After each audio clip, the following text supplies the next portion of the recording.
Hello అండి, అందరికీ నమస్తే అండి. ఏపీ రాష్ట్ర వ్యాప్తంగా ఉన్నటువంటి వాలంటీర్లందరికీ కూడా ఏపీ రాష్ట్ర ప్రభుత్వం ఒక ముఖ్యమైన అప్డేట్ అయితే జారీ చేసిందండి. ఈ అప్డేట్లో మనకైతే ఆగస్టు 15 నుంచి వాలంటీర్లందరినీ కూడా విధుల్లోకి అయితే జాయిన్ అవ్వాలని చెప్పేసి ముందుగా మనకైతే దీని గురించి ఒక అప్డేట్ అయితే రావడం జరిగింది. అప్పుడు అప్డేట్ ఇచ్చారే కానీ వాలంటీర్లకు ఎట్లాంటి జాయినింగ్ అయితే లేదండి. అయితే మాకు ఎప్పటి నుంచి జాయిన్ అవుతాము, ఆగస్టు 15 అని చెప్పారు, ఎప్పుడు అని చెప్పేసి చాలామంది కామెంట్స్ కూడా చేస్తున్నారు. దీనికి సంబంధించి మనకు ముఖ్యమైన అప్డేట్ అయితే రావడం జరిగింది. అయితే ఈ అప్డేట్లో మనకు వాలంటీర్లు ఎప్పటి నుంచి విధుల్లోకి జాయిన్ అవుతారో కూడా తెలుసుకోవచ్చు. అలాగే దీంతో పాటుగా కొత్తగా జాయిన్ అవ్వాలి అనుకునే వారికి కూడా భారీ శుభవార్త అండి. సో కొత్తగా జాయిన్ అవ్వాలి అనుకునే వాళ్ళకి నోటిఫికేషన్ అయితే ఉంటుందండి. అయితే దీనికి విధి విధానాలు ఏంటో కూడా మనమైతే తెలుసుకుందాము. ఇంకా చాలా మంది అయితే కామెంట్ చేశారు. ఆ కామెంట్స్ గురించి కూడా ఈ వీడియోలో అయితే మనం మాట్లాడుకుందాము. సో దట్ వాలంటీర్లు అలాగే కొత్తగా జాయిన్ అవ్వాలనుకునే వాళ్ళు అలాగే రాజీనామా చేసిన వాళ్ళు ప్రతి ఒక్కరూ కూడా ఈ వీడియోని అయితే స్కిప్ చేయకుండా చివరి వరకు చూసి వీడియో నచ్చితే మాత్రం తప్పకుండా లైక్ చేసి మన ఛానల్ని సబ్స్క్రైబ్ చేసుకోండి. ఓకేనండి, వీడియో లెంత్ కూడా ఎక్కువగా ఉండదు. మరి లేట్ చేయకుండా వీడియోలోకి అయితే వెళ్ళిపోదాము. ఏపీ రాష్ట్ర వ్యాప్తంగా వాలంటీర్లందరికీ కూడా మనకు కూటమి ప్రభుత్వం ఏమని చెప్పిందంటే ఆగస్టు 15 నుంచి విధుల్లోకి జాయిన్ అవుతారు. వారికి వాలంటీర్లందరికీ కూడా ఆగస్టు 14న వారిని రెన్యువల్ చేస్తారు అని అయితే చెప్పడం అయితే జరిగింది. అయితే దీనికి సంబంధించి ఇంతకుముందు మనకు అప్డేట్ అనేది రావడం జరిగింది. తీరా ఆగస్టు 15 అనేది వచ్చేసింది. వచ్చినా కూడా విధుల్లోకి అయితే జాయిన్ అవ్వలేదు. ఎందుకు జాయిన్ అవ్వలేదు, దీనికి సంబంధించి చాలామంది అయితే కామెంట్స్ అయితే పెట్టారండి. మీరు ఆగస్టు 15వ తేదీ నుంచి మమ్మల్ని విధుల్లోకి జాయిన్ చేస్తారని చెప్పారు, అలాగే జీతాలు పడతాయని చెప్పారు, మేము ఎందుకు జాయిన్ అవ్వలేదు అంటే మీరు చెప్పింది అబద్ధమే కదని చెప్పేసి చాలామంది అయితే చెప్తున్నారండి. సో ఒక్కటే గుర్తుపెట్టుకోండి, వాలంటీర్ల గురించి అయితే ఒక్కటే చెప్తున్నానండి, మీకు అబద్ధాలు చెప్పాల్సిన అవసరం లేదు. కానీ దీని గురించి నేను ముఖ్యంగా మీకు చెప్పబోయేది ఏంటంటే వాలంటీర్లకు ఎలాంటి మోసం ఉండదండి.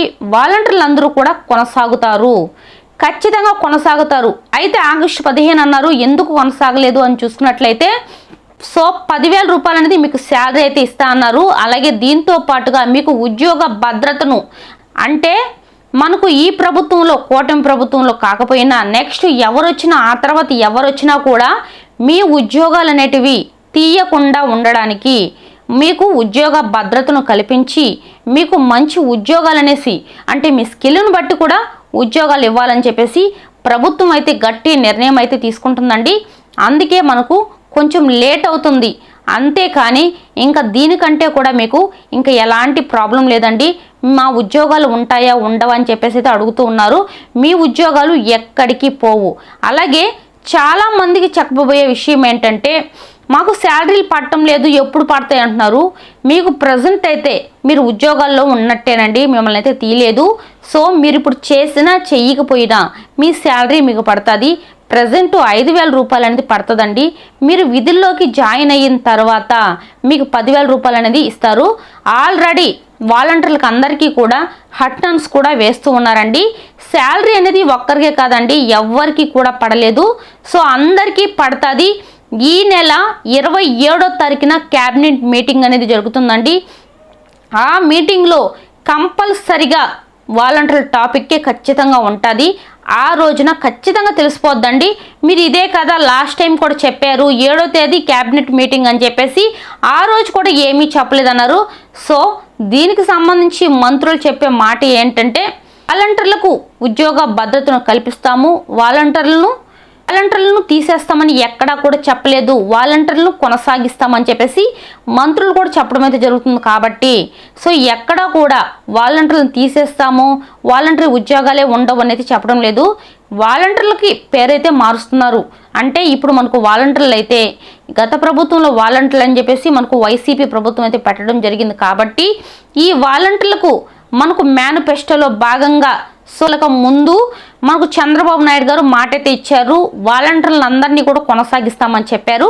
కానీ చాలామంది వాళ్ళు చెప్పినా కూడా చాలామంది రాజీనామా చేశారు. దానికి సంబంధించి నెల్లూరుకు సంబంధించి మంత్రి గారు కూడా రామ్ నారాయణరావు గారు ఏం చెప్పారంటే వాలంటీర్లు ఏమైనా చిన్న పిల్లలా? మేమేం చెప్తున్నాము, మీరు రాజీనామా చేయొద్దు, మీ ఉద్యోగాలన్నీ కూడా భద్రతను కల్పించి మీకు 10,000 రూపాయలు జీతం కూడా ఇచ్చి మీ ఉద్యోగాలు అయితే ఇస్తామని చెప్పాము, కానీ మాట వినకుండా రాజీనామా చేసేసారు అని అయితే అంటున్నారు. సో దీని గురించి ఏంటంటే 27వ తేదీన వాలంటీర్ల గురించి మీరు ఎప్పటి నుంచి జాయిన్ అవుతారు, ఎప్పటి నుంచి విధుల్లోకి వెళ్తారని చెప్పేసి 27వ తేదీ క్యాబినెట్ మీటింగ్ అనేది జరుగుతుందండి. ఆ రోజు మీకు తప్పనిసరిగా తెలుస్తుంది, ఓకేనా? అలాగే కొత్తగా ఎవరైనా జాయిన్ అవ్వాలనుకునే వాళ్ళకి నోటిఫికేషన్ కూడా ఉంటుందని అయితే మనకైతే చెప్పడం అయితే జరిగింది, అప్డేట్ అనేది వచ్చింది. సో అయితే మనకు రాజీనామా చేసి ఎక్కడైతే ఉన్నారో అక్కడ మాత్రమే నోటిఫికేషన్ అండి.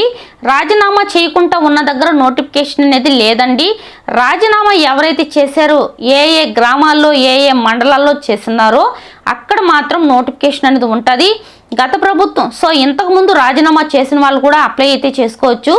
అలాగే సో దీనికి 10th క్వాలిఫికేషన్ అనేది లేదండి. ప్రజెంట్ ఉన్న వాళ్ళు మాత్రం 10th క్వాలిఫికేషన్ అయినా, వాళ్ళకి ఏజ్ ఎక్కువ ఉన్నా, ప్రజెంట్ ఉన్న వాళ్ళందరూ కూడా కంటిన్యూ అయితే అవుతారండి.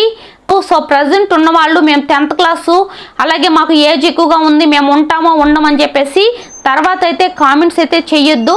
సో ప్రజెంట్ ఉన్న వాళ్ళందరూ కూడా తప్పనిసరిగా ఉంటారండి, మీకు ఎట్లాంటి ప్రాబ్లం లేదు. నెక్స్ట్ ఇప్పుడు రాజీనామా చేసినటువంటి వాళ్ళు ఎవరైతే ఉన్నారో, రాజీనామా చేస్తున్నారు కదండి, వాళ్ళకు మాత్రం 10th క్లాస్ అనేది ఉండదండి. కేవలం ఇంటర్ డిగ్రీతో మాత్రమే రాజీనామా చేసిన దగ్గర నోటిఫికేషన్ అనేది రిలీజ్ చేస్తారు. ఆ నోటిఫికేషన్ రిలీజ్ చేసిన తరువాత ఒకేసారి కొత్త వాళ్ళను పాత వాళ్ళను ఇద్దరిని కూడా కలిపి వాళ్ళకి ఉద్యోగాలను భద్రత కల్పించి ఉద్యోగాలు అయితే అప్పగిస్తామనేది చెప్పడం అయితే జరుగుతుందన్నమాట. ఇదన్నమాట వాలంటీర్లకు సంబంధించి. సో చాలామంది కామెంట్ చేసి మీరు అప్పుడు అన్నారు ఇప్పుడు అన్నారు. సో ఒకటే గుర్తుపెట్టుకోండి, సొంత వాక్యాలతో సొంతంగా ఎవరు చెప్పరండి. ప్రభుత్వం ఇచ్చే ప్రతి అప్డేట్ కూడా మీకైతే అందిస్తున్నాము. ప్రభుత్వానికే ఒక్కొక్కసారి అర్థం కావటం లేదు, ఏమని అంటే ఎప్పుడు విధుల్లోకి జాయిన్ చేయించాలి, ఎలా చేయాలని చెప్పేసి వాళ్ళే ఏం చేయాలని చెప్పేసి పదే ఆలోచనలో పడున్నారు వాలంటీర్ల గురించి. వీళ్ళని ఏ విధంగా వినియోగించుకోవాలి, ఇంతమంది వాలంటీర్లు ఉన్నారు, వీళ్ళని ఏ విధంగా వినియోగించుకోవాలి అని చెప్పేసి ప్రభుత్వమే దాని గురించి ఆలోచనలు అయితే పడుంది. సో ప్రభుత్వంకే అర్థం కావట్లే వీళ్ళకి ఎలాంటి ఉద్యోగం ఇవ్వాలి, వాళ్ళ స్కిల్ని బట్టి వాళ్ళు ఏం చదువు ఉంటారు, వాళ్ళకి ఎలాంటి విధానాలు వచ్చు అని చెప్పేసి ప్రభుత్వమే ఆలోచిస్తుంది. ప్రభుత్వానికే తెలియనప్పుడు సో ప్రభుత్వం ఇచ్చే అప్డేటే కదండి మేము ఇచ్చేది. సో మీరు చెప్పేది అబద్ధము, ఫేకు, అది ఇది అంటున్నారు. ఫేక్ న్యూస్ అయితే చెప్పాల్సిన అవసరమే లేదండి. సో ఈ నెల 27వ తేదీన క్యాబినెట్ మీటింగ్ అనేది ఉంటుంది. ఆ రోజు నోటిఫికేషన్ అనేది ఏ జిల్లాల వాళ్ళకి ఎవరెవరికి ఇస్తారు దాని గురించి కూడా తెలుస్తుంది. అలాగే మీకు ఎప్పటి నుంచి జాయిన్ అవుతారో కూడా ఆ రోజు వాలంటీర్ల గురించి టాపిక్ అనేది జరుగుతుంది. సో మీకు అందరికీ అర్థమైంది కదండి, నేనైతే అర్థమయ్యేలాగే చెప్పానైతే అనుకుంటున్నాను. సో వీడియో నచ్చితే తప్పకుండా లైక్ చేసి మన ఛానల్ని కొత్తగా చూస్తున్నట్లయితే సబ్స్క్రైబ్ చేసుకోండి. థ్యాంక్ యూ ఫర్ వాచింగ్ అండి. నెక్స్ట్ వీడియోతో మళ్ళీ కలుద్దాం.